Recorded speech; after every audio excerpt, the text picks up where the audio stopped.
Mehmet Ali Talat calls himself president, but his Turkish Republic of Northern Cyprus is not recognized. Just a few days before the European Commission publishes its report on Turkey, diplomatic pressure is mounting to end the division of Cyprus. The Finnish EU-presidency offers a possible end to the embargo of Famagusta port in Northern Cyprus. The port could be administered by EU officials, so Turkish Cypriots could export their goods to EU countries directly from Famagusta, which they cannot today. But Turkish Cypriots want more. They demand embargoed Ercan airport to be reopened for international flights. Part of the Finnish package deal includes the empty ghost town of Varosha. It should be given back to the Greek Cypriots. What is your reaction to the Finnish proposal? Can you accept giving back Varosha against direct trade through the port of Famagusta? Is this an acceptable deal for you? Actually, for Turkish Cypriots, lifting of isolation is very crucial, and we don't believe that we have to give something in return of getting rid of isolation. Because the European Council on 26 April 2004, when decided about lifting the economic isolation of Turkish Cypriots, they didn't mention any bargain, any give and take process.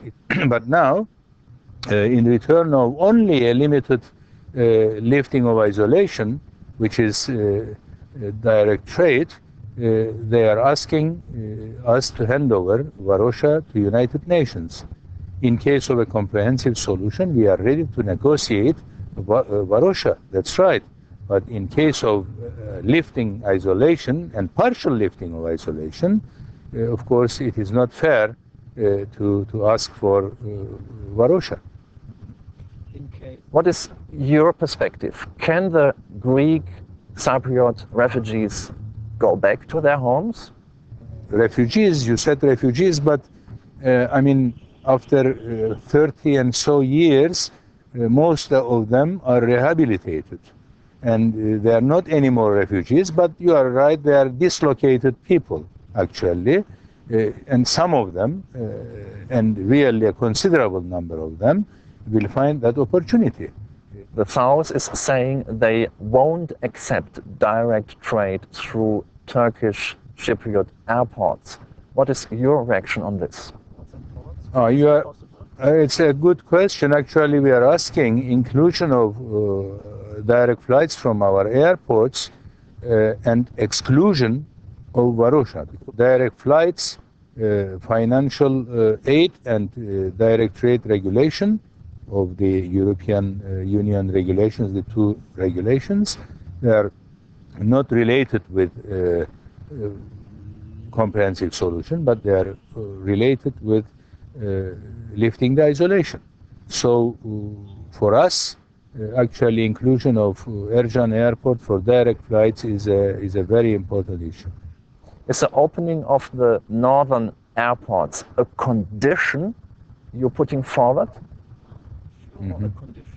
I don't want to use those words, condition, precondition, or etc. But it is very important.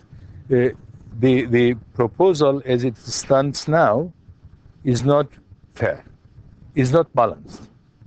Why not sending back the Turkish soldiers occupying this territory here?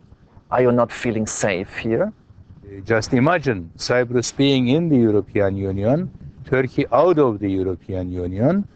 Turkish Cypriots will not feel secure in such an environment. I'm speaking about Greek Cypriots' hostile stance.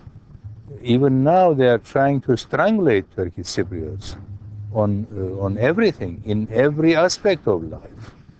So with this hostility, we are definitely afraid of, particularly from the military. How the German presidency of the European Union could break this deadlock about Cyprus maybe next year. What is your proposal? European Union promised Turkish Cypriots to lift isolation. If European Union follows that promise, if it meets the promises, then Turkey will not hesitate to open its ports to Greek Cypriots. Is there not a window of opportunity closing down slowly? We have election in Turkey next year, and it will be quite difficult to find a deal actually on Cyprus. Maybe it takes 10 or even 20 more years in case no compromise is found right now. 20 years. Actually, if we cannot find a solution to the Cyprus problem, you're right. But I don't think that the efforts of United Nations particularly, which is the only framework where we can find a solution, we can reach to a solution, it is not possible to that process to stop for 10 years.